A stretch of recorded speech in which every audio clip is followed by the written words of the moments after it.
But it did feel like my book is like kind of like I'm giving birth to it as well. There's the children, but this is something like my life would not Hmm. feel complete if I didn't finish this novel at some point.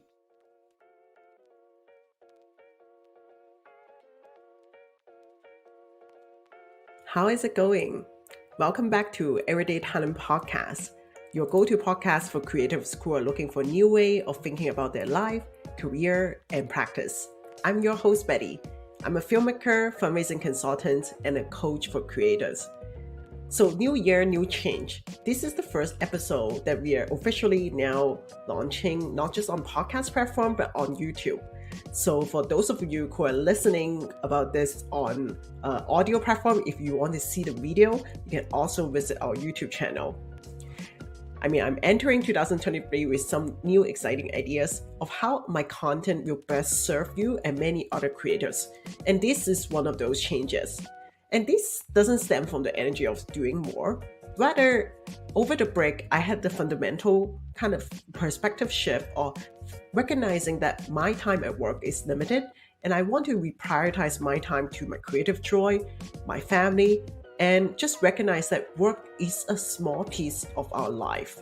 And with that recognition, how can the content that I put out there connecting with you, and how can the content that I create to support creatives would best support you with the limited time that I'm using? And so increasing accessibility and putting the podcast on YouTube is one of those moves. As for this episode, I'm so honored to have invited someone that I deeply respect and someone who, in my opinion, embodies the perfect trait of being a multifaceted creator that continues to stay curious in her career. I'm having a conversation with Tendisai Cromwell. Tendisai Cromwell is a Toronto-based writer and filmmaker. She previously served as the executive director of the Regent Park Film Festival and as the founding creative director of New Narrative Films. Her writing has been published in Beside Magazine, Santa Ana River Review, and elsewhere. She's also currently writing her debut novel, which we'll hear a lot about in this interview. As you see, we're also having a conversation about how to find your truth, find your grounding, in a busy and sometimes uneasy and uncomfortable path of developing one's creative voice and confidence. I'm so excited to have this conversation with Tendisai. Without further ado, here's the interview. So welcome back to another episode of the Everyday Talent Podcast. Today I invited a friend of mine, a writer, and just before we started recording, she told me that she's an arts supporter, arts practitioner, and arts worker. The perfect trifecta of that makes her have the experience and expertise to talk about her creative journey. And I'm very excited to have her here. Welcome, Tendisai. Thank you, Betty. I'm excited to be here as well. Tendisai, can you tell the audience what you do and what projects that you're working on right now? Yes. So right now, I primarily am focused on writing a novel, my debut novel, which I've been writing for the last, let's say, 5 to 6 years. And that's what I do part of my time. I'm also, just like you, Betty, I'm a podcast host. I interview artists from the Muslim Canadian community. And I just ask about their life, their stories, their creative practices, rather, and just their perspectives on various topics. And it's been really great. And then another thing that I do is that I've been trying to transition into the immersive tech space for a little while. I'm specifically interested in VR technology. And that is also connected to my arts practice, which we can explore a little bit later. But that's primarily what I do. Wow. Yeah. They are, what I can see is that they are like connected and at the same time very different. Were you always like interested in multiple different things in your artistic journey, or like how did you come to kind of embrace your multifacetedness? I think I've always been artistic. Like I used to draw quite a lot when I was younger, and I thought that was the particular art form that I would eventually practice. And then, but simultaneously, I was always writing too. I was a big writer as a child, both just in my journals, and then I would write stories. And then when I was in my last or second last year of high school, I wrote a short story where my teacher was quite moved by what I wrote. It was something that I didn't know could come out of me. I wrote about like an abusive intimate relationship, which is not something I'd never experienced at that age. And at that point, I knew, oh, I think at around 17, maybe 18, I'm like, I think I want to be a novelist. And so that's been part of who I am as an artist. But then also, I'm also someone, I've come to see myself as someone who's quite curious. I'm really curious about so many things. It can have it's quite beneficial to be a curious person in the world, but it also has its drawbacks because I can't stay focused on one thing. I want to do everything. And so that curiosity coupled with the need for creative expression and my love for literature and arts broadly combined has made me someone that has like tapped into so many different areas in terms of arts. Yeah, yeah, I deeply resonate with that, like kind of driven by curiosity, because I myself also am someone that I actually don't know how people stay like completely specializing one artistic practice. I feel like we share that, and it can be a both like I don't know about you, but earlier in my career, I definitely felt like am I the only one that is like always interested in different things?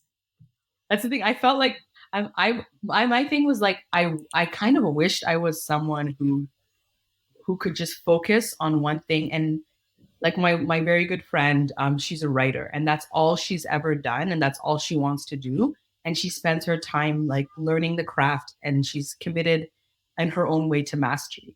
Like I just feel like a jack of all, like, a Jill of all trades, because I Mhm. like, I might have certain talents in certain areas, but because I'm so focused on so many things, I wonder if I'm able to kind of become very skilled at it, whatever artist Mhm. practice it is. But then I've kind of abandoned that notion because I'm just like, it's not just about becoming, a master of a particular craft. It's also about the process. Like the creative process is so fulfilling and rewarding that Mhm. whether it's visual arts or like film, or writing or whatever, even if it's immersive tech, like I still feel fulfilled by the process of engaging in that art form and just even just creative expression broadly. So yeah. I love that because what you're speaking to is like if you are grounded and find joy in the process, then like it doesn't matter what form it is, you can still apply that. And it's not about like being defined by like there's nothing wrong with like you're focusing on one thing or you're focusing on many things, but it's about the process. Exactly. It's ultimately about the process. Yeah. Yeah. So let's talk about the process. Mhm. You're working on your novel. You told me that it's been 6 years, which I was like, wow. But for the audience that's listening, Tendisai that said that like the usual length for debut novel is 10 years, which I didn't know. Mhm. Um, like talk us through a little bit about committing to such a long creative process and how that has like changed you and how the process has changed. Yeah, tell us about it. Well, I think for a long time, I'm a bit of I was a bit of a procrastinator. I think I somehow overcame that, but I would just be like, I want to write a novel, but I just never, it never came to me. Like, it never, one day I'm just like, okay, I'm going to do it until I had my first child. And I looked at my life and I said, you know what? Time is passing. I'm getting older. I've just had a child. If I don't do this now, I don't know when I will. And so I like it just seems counterintuitive. You have a child, you're far more busy than you ever have been. But it was at that point I felt very moved to write my novel. And so while I had like pretty much a newborn, I think at that point she might have been like close to a year. I enrolled in a Humber creative writing program. And I got a mentor, I got in, and I started writing a nonfiction book about it. I felt more comfortable speaking about sort of my identity and all of and areas of my life that are really deeply personal to me. But then very quickly I said, you know what, I really do want to commit to writing a novel. And so I kind of switched halfway and it just kind of unfolded beautifully. Like I just remember even before I had a child, I wrote a line in a book or in my laptop, then I said, this is going to be the first line of my novel whenever I write it, whenever that might be. And then, Wow. yeah, You and just knew. I just knew. I wrote it and I'm like, this is the perfect opening for a novel. And then I just left it there for years. And then that particular line formed the basis of the novel that I'm writing now. And I'm on my third draft at the moment. And I created a character entirely based on that one line. And the line is, and I don't know if it's going to remain, but she's sitting, the character's sitting in a cafe, a shisha lounge, actually. And she's looking at it, the cafe television. And the line is, she thought religion ought to be quiet because she's watching a terrorist attack that happened in Berlin, right? Mm. Place and Mhm. and some the Muslims who did it, and she's like, this religion shouldn't be like this; it should be quiet. And that's the first line of my novel.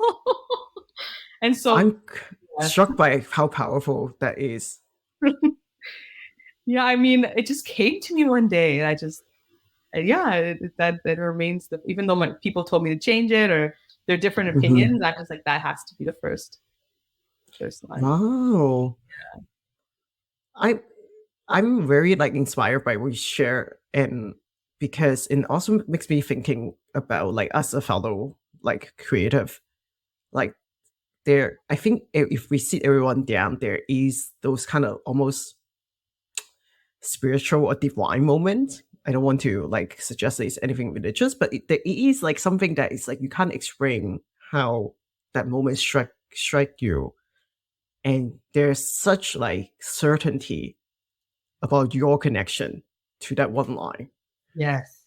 Yes. And I don't have a lot of certainty about many things in life, but that opening is something that I'm gonna, like, if I eventually get an agent or a public, I'm just gonna like just commit to and fight for if I have to, because it feels to me like that's the heart of what the novel is about. Partly, and it's about the search for quiet in that one character's life in a Mm, tumultuous political environment, and so I just feel really committed to sort of keeping that. Yeah. And yes, you're right. There is these moments, like it just descends upon you, right? Like, and creativity, I mean, creative expression and creativity is not like that. Often it's just hard work, it's toil, it's mhm, romantic. But there, I think the reward in continuing to engage in your creative practices is having those moments where you're just like, they call them the flow or whatever it is, but it just comes to you. And that is what artists are rewarded with for their hard work, um mhm. yeah. And so, I want to like ask you to elaborate a bit more because um, you rightfully pointed out that there is those moments of like great satisfaction that you can't explain, and then there's hard work. How yeah. do you balance that, and how do you manage your expectation in the process? Well, yeah, expectation management is a big part of, at least in my case, and being able to complete a project. If I expect that I'm going to be able to complete a book purely by inspiration, and which is what I thought was the case earlier on in this process.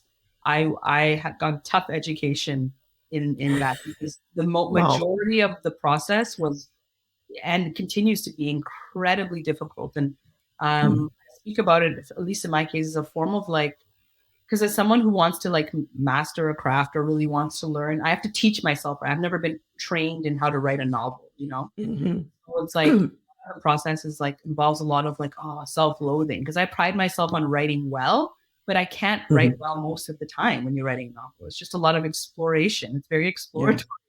You can't And expect that you are like a machine that output the same quality all the time. Yeah. exactly. But it's Uh-huh. just about sitting in front of your laptop or your notebook and just dedicating time to just doing it. Even if you write one sentence, one word, like just doing it. Like, Mm, yeah. There's been time when I worked at the film. I used to work, for the benefit of the audience. Betty and I know each other because used to run the Regent yes. Park Film Festival. I took an entire year off from writing, and then I went back to it, like, because this is what I have to do. I have to complete this book. Yeah. Yeah. Yeah. It's this zigzag journey that sometimes you have to take a hiatus, like quite literally I'm sure you might even feel that in moments that you're going to not do it. And when you come back. And then you come back. Exactly. Yeah. Yep. Like the word that's coming to mind is unearthing. Like it feels like the hard work is there to eventually it's worth it because in moments that you dig up some gems, Yes. that one moment is going to make the whole thing of all the work that up to this point worth it. That's actually the perfect metaphor. I actually describe Mm.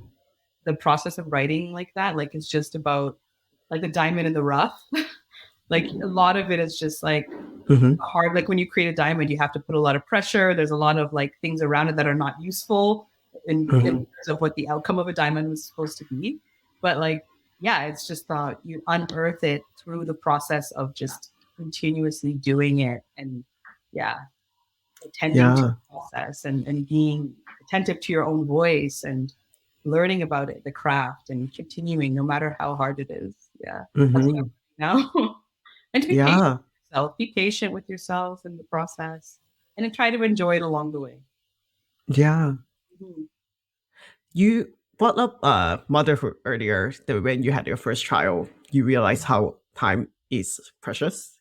Yes. Uh, and it's funny because I had another writer earlier on this year on the podcast, and she mentioned a very similar experience. When she had the first child, it kind of gave her the structure that every day she had 20 minutes to write. 20 minutes. Wow. Yeah. Yeah. And so I'm curious how becoming a mother and now a mother of two have kind of like almost like in nurture your creative voice. That's such a good question. I mean, I'm I'm obsessed with like the idea of a parent artist and a mother artist in particular, because Mm-hmm. like when you think of mothering and being a parent, it's almost like the antithesis of like being a creator because being a mother is like it's a I don't want to call it a time sucker, but your mind everything is oriented towards raising another Yes. life. Mm-hmm. And at least in the beginning stages, like you don't have the mental capacity, the emotional capacity to be a creative person necessarily, right? But like Mm-hmm. I'm sure the other writer uh, felt that, yeah, it disciplined me. It made me focus. It made me realize my time is limited and I have to use it well when I have it. And Mm-hmm. so, yeah, I went on to have a second child, and I obviously worked in between, and it made me kind of like because you're a parent and you're raising children, you kind of get a kind of strength because you're constantly Mm-hmm. sleep deprived. You have to make sure your children are healthy and well, and whatever I've gained like skills or qualities I've gained from raising children, I've been able to approach sort of my creative practices with the same level of like kind of care, and that's Mm. I had before I was a parent. I The stamina of raising a child and writing a novel, I'm sure there's some parallel. definitely, no doubt, there's definitely that. And then also, I Yeah. gave myself the permission to go away biannually, and I think now it's going to be annually. I would take like 4 days, and my husband would watch the kids, and I would just go on a solo writing retreat. And so, Ah, like, I value that time away from the kids too, and knowing that I can like be able to give my permission to myself has been really valuable too. I love that. Like, tell us a bit more about that because it's um, giving yourself permission to walk away is a huge thing that I think we need to come to learn, especially I would like to say, like, as immig- immigrants, BIPOC, like, populations that like communities that like we are so infused with this concept of hard work Mhm. trying to make it, and that's not like I'm presuming it's not something natural to do. It's like taking a pause and walk away and giving yourself the space. Yeah. Oh yeah, I mean, there's always a degree of guilt associated with just like leaving my kids for 4 days, but I think at least like so every time I'm about to like the first time I went away, I was trying to finish my first draft. And I rented a cabin in Caledon up north in this really cool kind of eco community of people that live together on a farm. And they rent out like a separate Mm. cabin. for an Airbnb, and it was just so idyllic. And that's where like I finished the first draft of my novel in this like cabin. Um, Wow, yeah, it's and so perfect. it was perfect because yeah, I like the tension with like the guilt and shame of leaving my kids, but then there was a tension with that, with also the need to actually finish this project. Like it felt, I don't want to be overly like, but it did feel like my book is part is like kind of like I'm giving birth to it as well. You know, like Yes, this yeah. is the children, but this is something like my life would not Hmm. be complete if I didn't finish this, novel at some point. And so, yeah, Yeah. I I I'm experiencing this moment of crazy synchronicity because I was 2 questions ago. I was like, it's kind of like giving birth to your novel. I yeah, was like, I don't want to presume, and then you said it. I was like, wow, well, that's exactly it. powerful. That is Mhm. exactly it. You're like you said, you're unearthing, but you're giving birth. Like all of these kind of metaphors like work for I think any creative practice and any project you're working on. So Yeah, yeah, yeah. it's awesome. So let's shift gear a bit because I do want to talk to you about the other things that you do, and but also what like more generally, like as you mentioned to the audience that you and I knew each other when I was a board member at Regent Park Film Festival, and you were the executive director. And what interests me in that is about your experience is that you've seen the different sides of the art sector.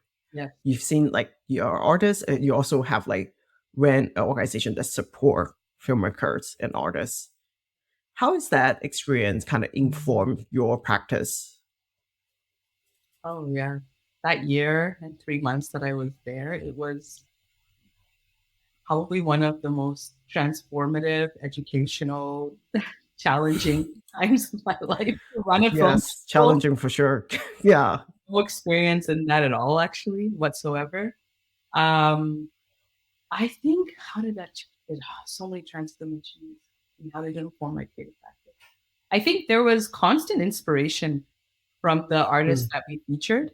Like when I see the kind of work that the filmmakers were producing, and the kind of conversations and that they were able to facilitate through their work, and how the audience responded to a lot of their work. It was just so moving to see the transformative potential and it actually being actualized in through the festival, right? And through the artists themselves, like the talkbacks or even the virtual yeah. space. We talk about that, like how we featured VR projects, the filmmakers Hmm. themselves. So I think I was constantly inspired by an artist's ability to really transform people's minds and hearts. Um, Hmm. and so I guess it really made me want to return back to my own artistic practice and never not abandon it again because I had to abandon it while I was there. Yeah. Just wasn't going to be possible. And so, yeah, I think that that was one of the primary things that sort of how it informed my creative practice. Yeah. And you also mentioned to me that your interest in VR, you could tell us a bit more about that because you kind of shared with me how you was particularly got interested in it because of a project that you saw during the Regent Park Film Festival. Yeah, so at the festival, we of course showed traditional sort of films, but we also had a space called the virtual space that was established by my predecessor Ananya, who was incredible. And the virtual space featured and continues to feature immersive projects. Could be VR projects. It could be, installations that are video based. Just anything that isn't traditional sort of a film, right?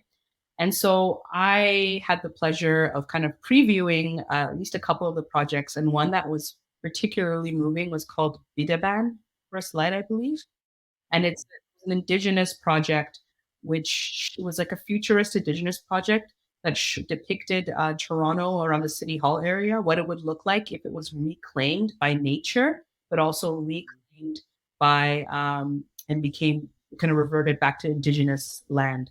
And so you would go there and you're sort of in this immersive kind of environment where there's trees and nature kind of um, engulfing the buildings and and then you hear sort of the whispers of different indigenous languages that are common to Turtle Island, and or at least maybe Toronto. I can't quite remember those details, and even just the tone and the color, it felt very much like what you'd see at sunset or sunrise. It was just very beautiful, and it was a, I don't know, maybe a 10-minute experience, 20 minutes, I don't remember, but I took off the headset after that, and I'm just like, what happened? Oh. I felt Mm. I felt it was so powerful and so compelling. And I even like even now, even just thinking about it, there was just this visceral reaction from being in that immersive environment that made the possibility of a future like that more real. You know, Hmm. even have to make an argument. It wasn't a political argument necessarily. It was just an experience. And I felt so moved by it. And so I said, wow, this immersive technology is something that excites me. And it planted a seed that I didn't know would really sort of blossom until like after I left the festival. Yeah. And now I'm actively working towards kind of getting into the immersive space as my primary sort of job. And then I obviously want to always write and do other creative projects as well. But yeah, I'm Hmm. excited about.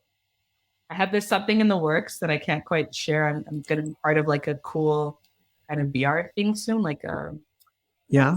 like a incubator. Um, Wow. yeah, Nice. yeah. So that's, and then also doing a little bit of UX on the side, just to. So yeah, so Yeah. that's the Yeah. You know, one thing that I observe with you, Tendisai, is that you don't let like those seeds go. no. If something get planted in your head, they are there for years. Oh my god, and it might take years for me to do anything about it. Everything is slow burns for me. Yeah, it takes so Yeah. long, but the seeds they always grow, always. Yeah. And that is like beautiful metaphor too. Talk about your interest or like how you draw inspiration from nature. Because I remember earlier this year, I read a beautiful piece of writing that you published. I don't remember the online publish platform, but I was remember like the feeling clearly reading about it, how you taking a walk in nature has inspired you, Yes. and I really resonated with that. I feel like that's who really resonate with a lot of people, especially having lived through the pandemic too. Yeah. Tell us a bit more of how nature, your connection to nature and your inspiration from it. Yeah. So the piece was for a publication called Beside Magazine. It's a bilingual publication based in Montreal, and the article I wrote was called "Ritual of Escape." It was really just exploring how I kind of escaped to nature as a way to manage sort of increase in kind of anti-black racism that and all of the kind of murders around George Floyd, actually even before that, right? Talk about sort of how nature has been a place that was almost like a container for my kind of sadness in a way, but it was a place where I could just feel connected to myself and not have to. I don't know. Anyway, that's Yeah, and process the now, like, thank you for describing it. I now the feeling of that piece coming back because I remember it's about also confronting anger or the emotions. exactly, it was that. Hmm. But yes, to answer your question about sort of my connection to nature, I think I've always been a nature lover, but it like many people and like yourself, I imagine like the pandemic when we had nowhere to go indoors, a lot of us would retreat outdoors. And I think I really deepened a love that I've had for nature for most of my life during that time. And now I think my life now, if I'm not it's sort of in a cafe writing or the one-off moments I might have with like a friend, I'm in a forest. Like I spend most of my time outside of my house is spent like in nature 2 or 3 times a week. It's often yeah, and I feel its absence when I'm not there. And I don't know, I just have a love for trees. I have a love for the quietude that nature brings to me. I'm someone who struggles with anxiety. I do struggle with often depression sometimes. And so when I'm in nature, I do feel quite calm and at peace for the time that I'm there. And I can carry it throughout most of the day if I have, if I spend long enough there. And it's been a place where um, I think when I'm in that mindset, I think I can be my most creative as well. Yeah. Um, and it's just been sort of very beautiful for me. And then finally, like I was gonna say something and I forgot, but yeah, I just feel like I want to always be sort of commune with nature, and it feels just so nourishing and Yeah, lovely. nature heals you. It does. Yeah, Yeah. totally. It almost feels like as the way that you describe it is that you're in conversation with nature. Oh, yes, exactly. It feels like an ongoing conversation, like this, like Mm-hmm. beautiful way of putting it. Yeah, Because I'm making the mental connection between that and like what we talked about earlier about inspiration can come from anywhere. exactly. Yes, And there's so much that we actually don't know how nature works. And that mysteriousness, I think, is very intriguing. it's the mysteriousness of it, but like the way you see, like when I'm in nature, all of the ecosystem is working together to function well. It's just it Hmm. is a form of community, you know. Yes. You know that Yes. the fungus right underneath the ground, like trees actively communicate with each other, even if they're not of the same species. They can actually warn each other of like harm if there's like an insect or something coming to eat it, or they actually have communication. They have a communication network underground, and just walking on top of that is just like the awareness of it all. I feel it's so funny because actually, um, I feel I'm most in focus and most present when I'm either in nature or whether I'm in a state of flow when I'm writing. So there's like a definite connection between my artistic practice and my relationship and experiences in nature. Yeah. I'm like I'm just processing that right now because I think the because you mentioned as well that you deal with anxiety and depression as well. That the word like retreating and like presence, and it feels like both nature and writing or the creative act hold space for you. Definitely.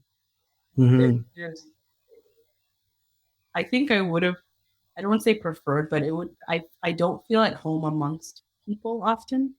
I Mm. have sought out belonging in communities and in the world amongst human beings, but I find that it's the non-human that has embraced me. Like yeah, the nature has, as of course I've just mentioned, and treating two worlds, whether it's my own writing or reading the works of other people. I Right. find that's where I'm able to find a sense of belonging, and not so much with people often. There are Mm. and there are family members that I love dearly, but I don't necessarily have this sense of community that I had hoped to have. And I find that the world is, in Toronto in particular, is a bit hostile towards someone like me. Like if I walk in the streets, I, often I'm guaranteed to elicit a lot of negative reactions. Just Mm. presence destabilizes people, I find. Yeah. So I retreat to where I feel that sense of kinship or belonging, connection. Right. How do those themes of your feelings of like your identity Yeah, and like like your complex relationship with community? yeah. I say complex because I also know that you deeply care about community. Oh, I do. Yeah. Yeah, and your kind of relationship with nature. How do those themes work their way into your novel or other creative Yeah. acts? Yes, I mean, I think, oh, I have a deep love for sort of the communities to which I belong. Um, I think there's a trepidation to engage because of like the assault of the world, like just being, there's a struggle to sort of continuously engage with human beings often.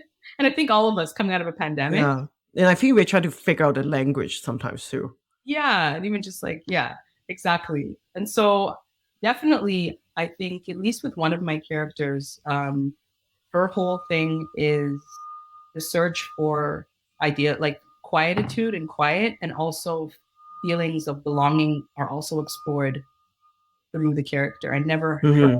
like in a way, like she kind of mirrors me, like never being able to find a sense of belonging where she's lived for the entirety of her life.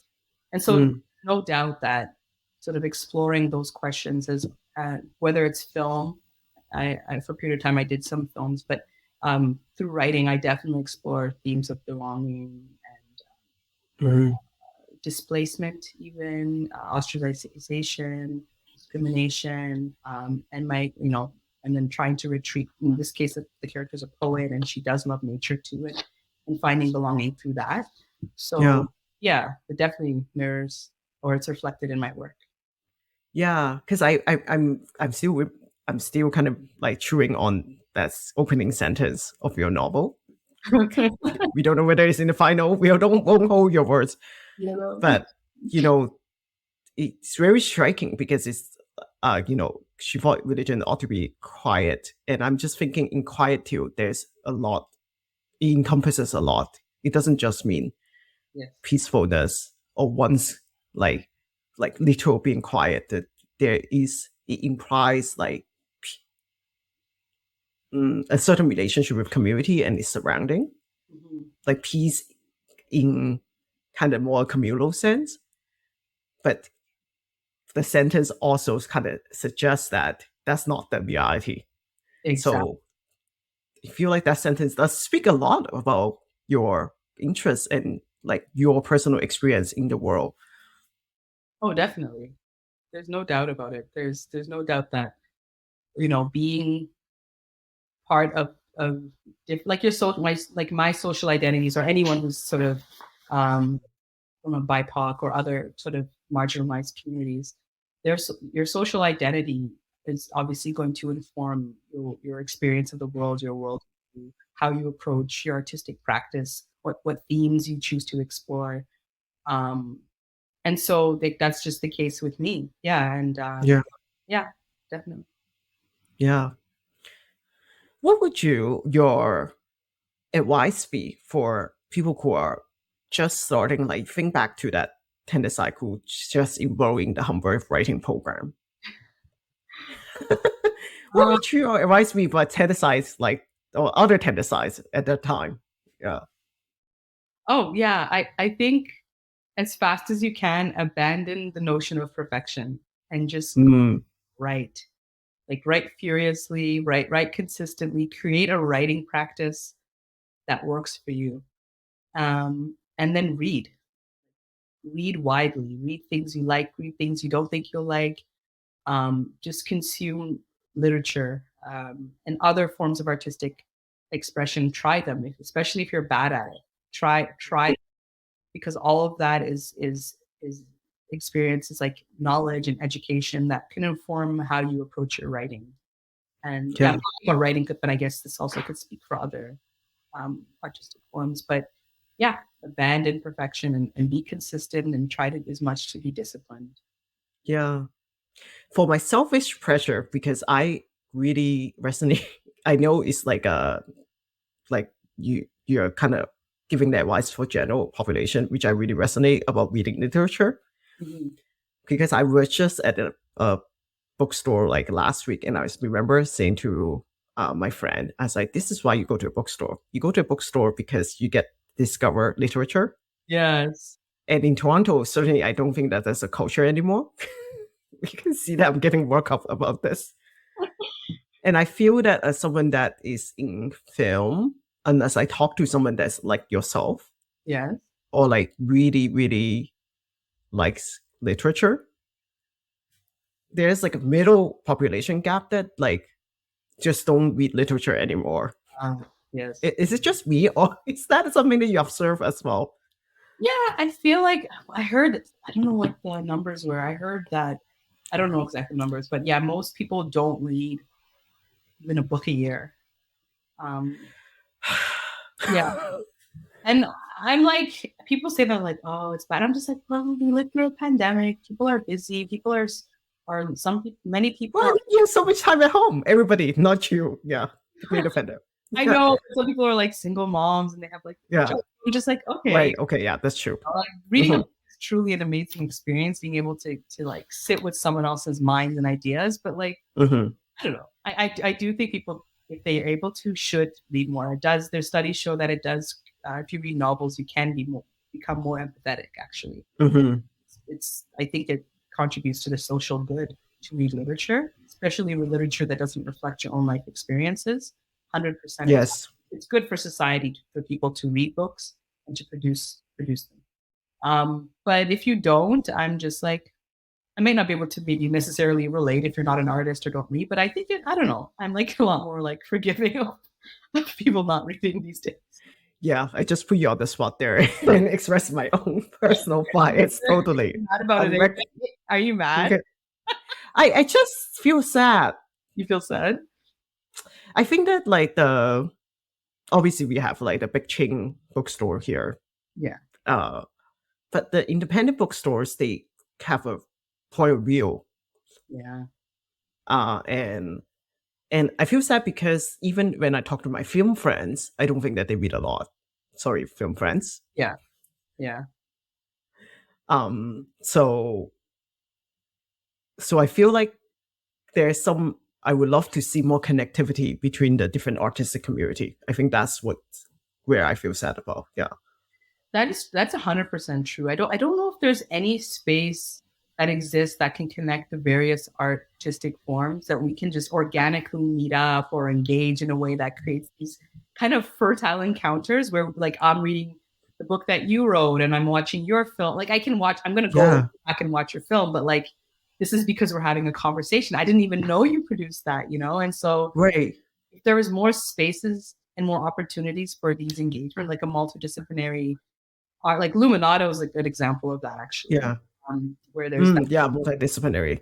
but like Yeah. that happens annually, and then but there isn't like other spaces where that's like ongoing. So I think that's also a part. It's a very siloed kind of artistic environment we have here, or Yeah.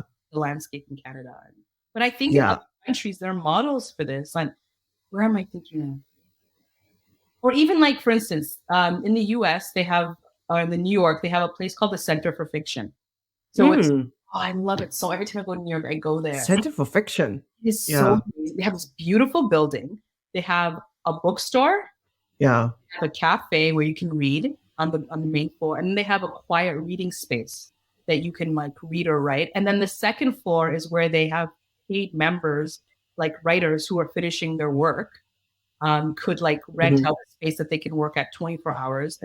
And then they have like regular literary events. So it's a place where anybody can engage in literature. Wow. It wasn't even it was modeled off something that was happening in Europe, you know? And so it's a super exciting space that it gets people to engage in literature, and you can take your kids there, they can grow up there, they can become like it's just, it houses everything. Yes. That's so exciting, Yeah. you know? We should just take the model. We don't even need to reinvent the wheel. Just like take the model and build. This should be a center for fiction in Toronto. Center Fiction. We just like see you and I just planted a seed here. Yes, exactly. Stays in me. Yeah. Yeah. Well, thank you so much for sharing your personal experience and your insights. I think nothing uplifts me more than a good conversation about creative process. It also is so it's validating but also inspiring to hear how you like kind of take the different threads in your life, and sometimes it sums up quite powerfully in the case of your novel, one sentence. That's how a whole universe gets spiraled and created. So thank you and good luck to your novel writing. I can't wait to read it when it comes out, but no pressure. Truly take it in your face. Yeah. Thank you so much, Betty. This has been a really lovely conversation. And yeah, I can't wait to actually watch your films as well. And this is great. Thank you so much for Yeah. Oh, I know I just like said goodbye, but because this is going to air in like beginning of 2023, why don't you plant a seed here for your 2023? What would be your seed for this year oh my God. creatively? Creatively, Hmm. honestly, I really just need to finish. I really would like to finish the book and then to a point where I can actually pitch it to agents. Like Mm. I just want to finish, I want to complete maybe one or two more drafts of the book in 2023 and then become get an agent. Yeah. Yeah.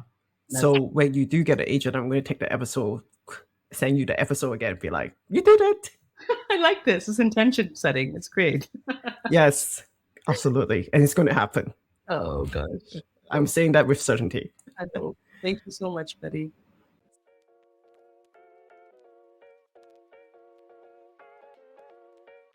Did you enjoy this interview with Tendisai? Thank you so much for listening. Don't forget to subscribe to the podcast on whichever platform you're listening. Or if you're on our YouTube channel, please subscribe to our channel. Are you a creative looking for a transition in your career or looking for more support to build a value-aligned, profitable, and authentic business or practice? We should chat. I've helped photographers, artists, YouTube content creators, and many other kinds of creators to achieve new vision, new clarity in their career and practice, and all the while obtain more freedom and income in their practice. Book a free consult call with me today. The link is in the show notes. Thank you so much. May we create more possibilities in our creative career, one decision at a time. See you next time.